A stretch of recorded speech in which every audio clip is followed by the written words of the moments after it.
What is up, everybody? Welcome into another edition of Make Every Second Count Live with me, your host and international award-winning Make Every Second Count speaker, Jeff Marconette Jr.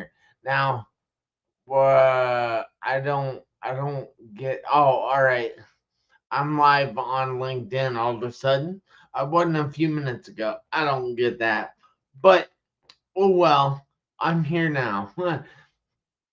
So, this is the show where we like to help you by showing you that each and every person out there has gone through something.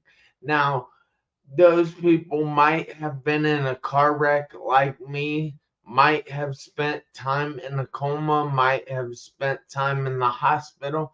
They might have done all kinds of stuff like me, or they might not have. And they might have suffered something like Derek, my guest tonight.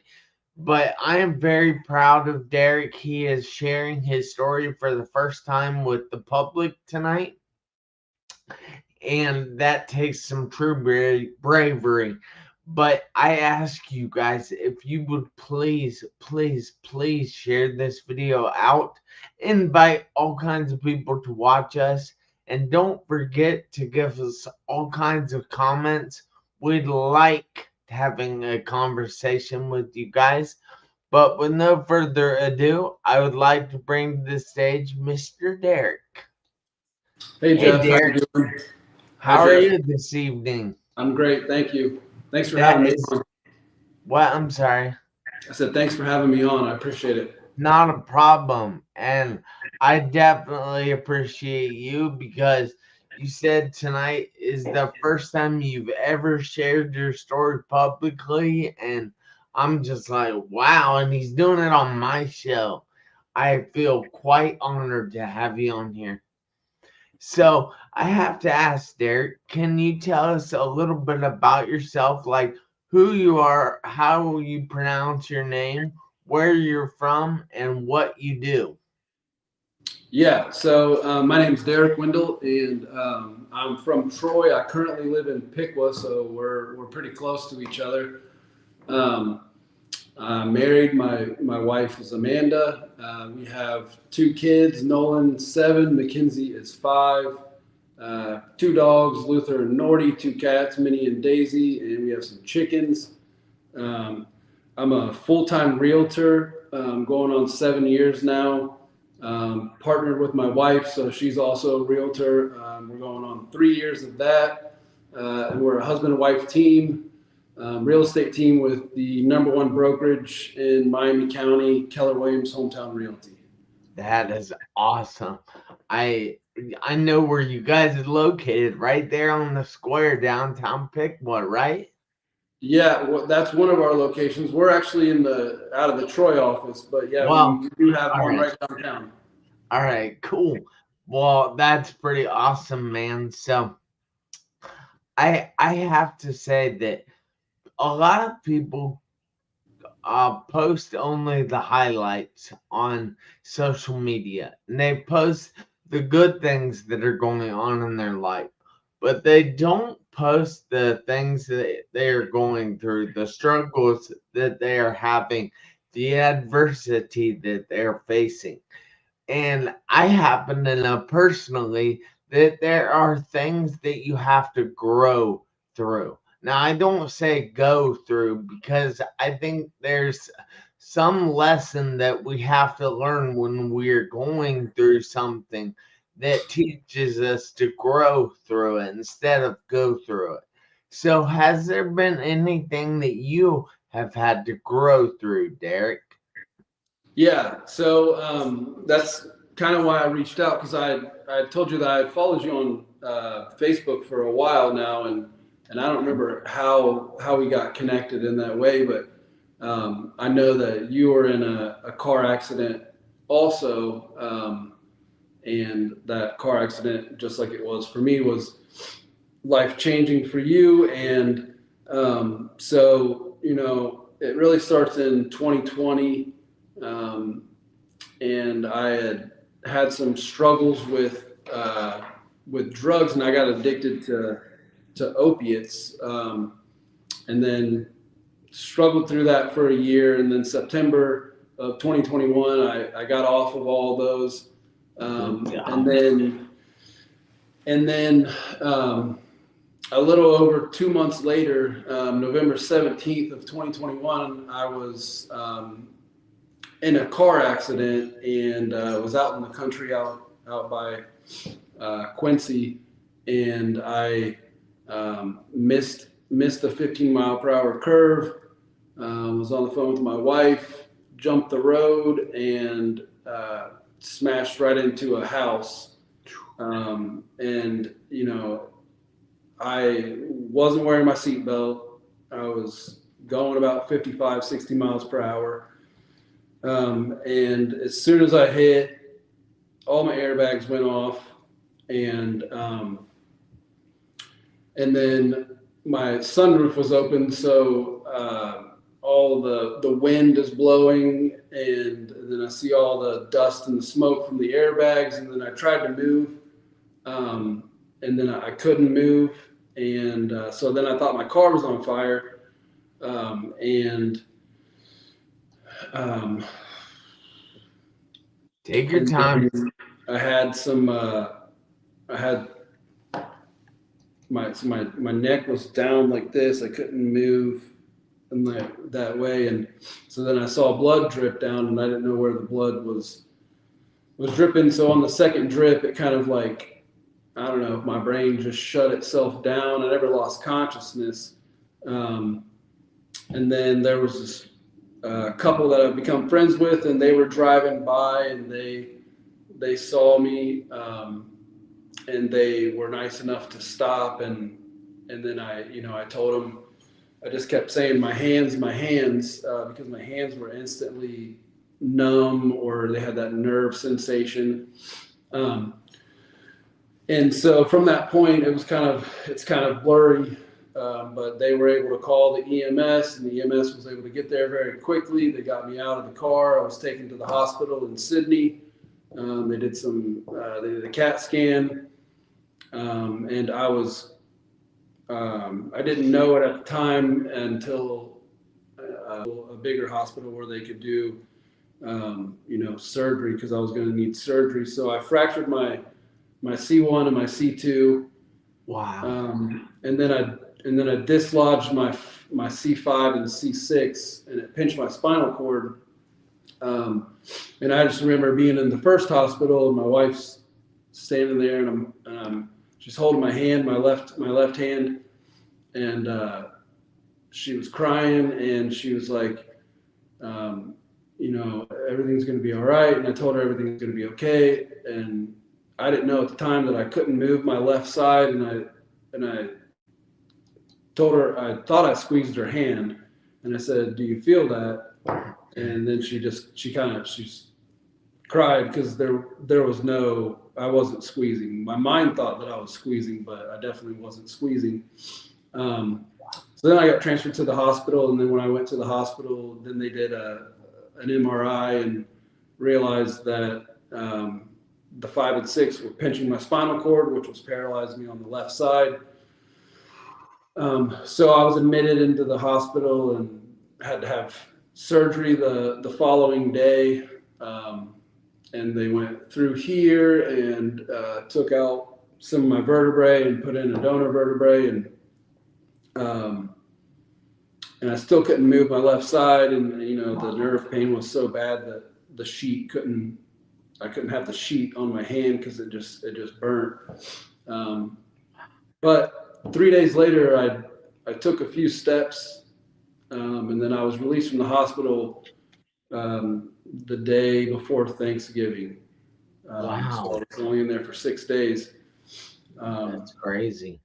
And, of course, I just got off of the opiates. So when I went into the hospital, I'm like, I don't want any medicine. And I ended up having to take medicine. So that was a fear of mine of, like, I just got off that. I just struggled with that. And here I am now, and I'm going to have to be going down that road again. Well, because I told them that, they were very aware of it, and they sent me home with, no medicine, just take Tylenol and ibuprofen and things like that. That had to suck. Yeah, it was, and I wasn't really ever in a lot of pain. That's good. It was just the nerve. It was the nerve sensation that it was like, there was no in between. It was just extreme burning all the time. Yeah, that is crazy. But so I have to ask you, well, first of all, I have to say that you're lucky that you didn't end up going out of the windshield Yeah. or out of the sunroof or something. You're lucky you stayed in the car. And I find that to be pretty amazing. But do you regret not wearing your seatbelt, or do you wear your seatbelt now? Yeah, so I wear my seatbelt. Obviously, my car was totaled, and so when I had to get a new car, I had this cool feature on my car where it won't let me put it into gear unless I put my seatbelt on. That's cool. Yeah, so but no, I, I guess I don't regret not wearing my seatbelt because you were fine. yeah, I mean I probably maybe wouldn't have been injured as much, but I was amazed that I didn't move out of my seat. Yeah, that's really lucky. I have to say wow about that because I I know all kinds of people that have been ejected. I even know some people that have passed away from being ejected. Yeah, So I always wear my seatbelt. yeah, I was very fortunate, that's for sure, and not just in that aspect, but in a lot, Yeah. in the whole So situation. I'm curious, what got you off the opiates? I mean, a lot of people struggle with that.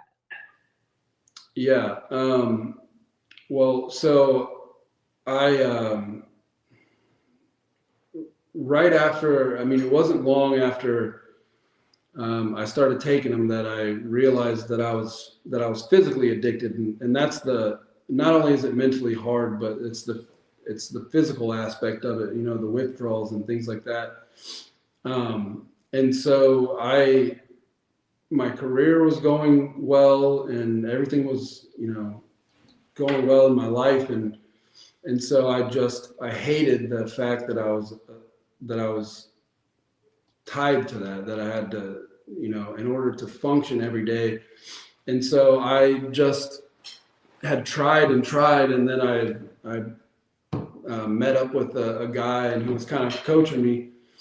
And honestly, I made the decision to quit. My son's birthday, September 1st, so that was the day that I quit. And we met at an Anytime Fitness parking Right lot in Troy. here, Anytime Fitness. Yeah, That's Anytime your Fitness. logo. Yeah, and so we met there because he owns the one in Troy, and we were going to work out and try to, get my body Kurt moving that way I could. And Kurt Tucker. what's that? Was it Kurt? Yes. Yeah, Yep. I know Kurt. It's Yep. cool. And so before we went in, and it was Kurt and his brother TJ. Yeah, We were I all know three of them us were both. there. And when I went in, before we went in, Kurt was like, "Hey, let's pray." And so we prayed in the middle of the parking lot, and it was just a powerful prayer. And it's like I felt something go through me, and um, and I just knew that I was going to be all right, and I was going to make it through. And I feel like I was helped in that way, in a spiritual way, to get through that.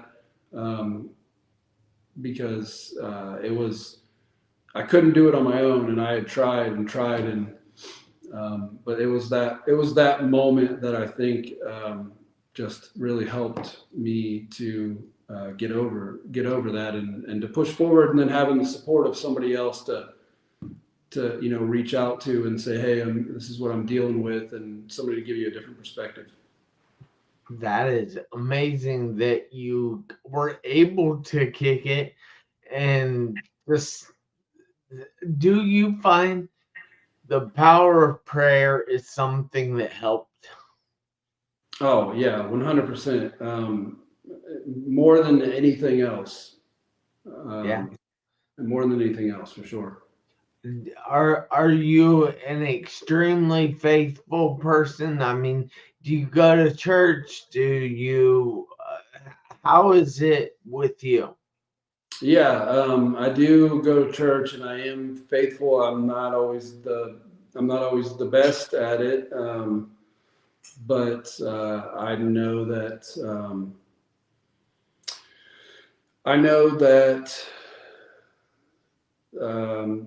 faith has brought me through in a lot of different situations in life, and so it's something that I try to be intentional about every day, and whether I'm always doing the right thing, I can't say that I always am doing the right thing, but it's always something that if I'm starting to stray, it always pulls me back. That is really cool. I find that to be insightful. So I'm wondering, what would you tell somebody else that is addicted to painkillers or opiates, as you said? And what would you tell them about what it is doing to them? What it is affecting in their life? Well, I would tell them that it's that the drug is lying to you, and it's not helping you in any way. Um, it might mask some things, but as far as what it's doing for you, it's not only taking from you, but it's taking from your family. It's taken from your in my business, it was my clients, and it's taking all it's doing is taking and taking and taking, and then also destroying your body at the same time. And so I would tell somebody that you don't need that, even though there's this there's devil on your shoulder telling you that you do need it. Once you get out of its grip, you realize that it did nothing for you um, positive. That's great advice. So, what is one thing that you really learned from this experience, and how are you going to move forward differently since this experience? Well, one thing I've learned is, which I knew, I just never, you can know something, but until you, like you said, grow through it. The biggest thing is your mindset. So, um, you're gonna, you always have to keep a positive mindset. You always have to have a purpose that's going to be bigger than any of the problems that you have. That if you are having a bad day or you are going through something, that you have something to look forward to. And I think the biggest thing is your mindset. It's just you can't control things outside of you, but you can't control your mind, and you can't control how you feel. Um, and so I think that it's the mindset, and just making steps to always go forward, even if you go backwards. Because a lot of recovery from my car accident, it was I would feel I was going through physical therapy, and I would feel really good for a couple of days, and then the body would go back Yeah. and then it's frustrating because you have those couple of days, and you feel like you felt before, and then it goes away, and then you have to keep always working towards it. Yeah, just like what they say, one step forward, two steps back. And Exactly. it gets frustrating with therapy because I have been in physical therapy now for 22 years, and I know the feelings that you get from therapy because it's amazing. One day you'll be able to do something and it's like, wow, I haven't done that in a long time. Yeah. And then the next day you won't be able to do it any longer, and that is really frustrating. Yeah, absolutely. I'm still going through that right now, and it is frustrating. But I think that's where the mindset has to come in. Of you know, you.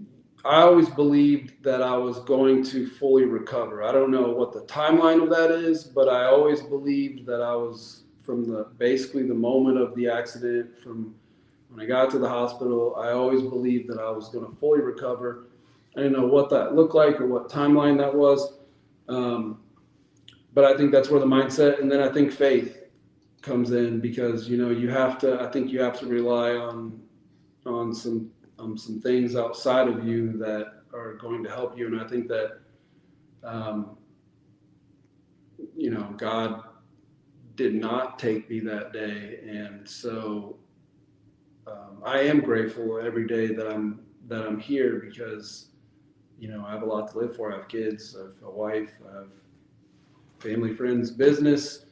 And so that is something that I tried to figure out after, I thought after the accident, I'm like, surely I'm not here to be a realtor. Um, and it took me a long time to figure out, well, maybe you can do God's work through real estate. It's how you treat people. Yeah. It's the integrity part of it. It's putting people over profits. And so it's faith and mindset for me that work. That is really cool. But I want to go back here for a minute, and I know you said that you were paralyzed on your one side for a few days. How was that? I mean, how did that make you feel? Um, I never really thought too much about it, because it was only I was paralyzed basically for about 18 hours from the time of the accident until the surgery the next evening. And I couldn't move really after the surgery, but I don't know. I never really thought too much about it. I mean, it sounds weird, but I truly do. I truly did think that I was going to recover fully. I don't think my brain was able to wrap itself around that the left side wasn't actually moving. Yeah. Wow, that is interesting. I don't know. That would be a weird experience because I mean, when I came out of my coma, I couldn't move anything either because all my muscles had atrophied and like my arms were like stuck up like this, and it was difficult Yeah, because I went from being a very active 17-year-old to someone that couldn't do anything. To In order to sit up in bed, I had to have help. yeah, I mean, my parents had to get behind me and hold me up because I didn't have any muscle. yeah, And that is one of the toughest things because you don't know what's going to come back at that time. yeah. You're right, and I guess I did think about it at some points, because of course when I went into the hospital I tested positive for COVID, so I was stuck in a COVID ICU unit. Um, and so I didn't really, I wasn't in the trauma unit, which is where I normally would have been. Um, and it was tough actually to not be able to do for yourself. And especially, when I got home, it was like my wife was great and she was more than willing to do anything and everything. But you get to a point mentally where you're like, I don't want to ask for help.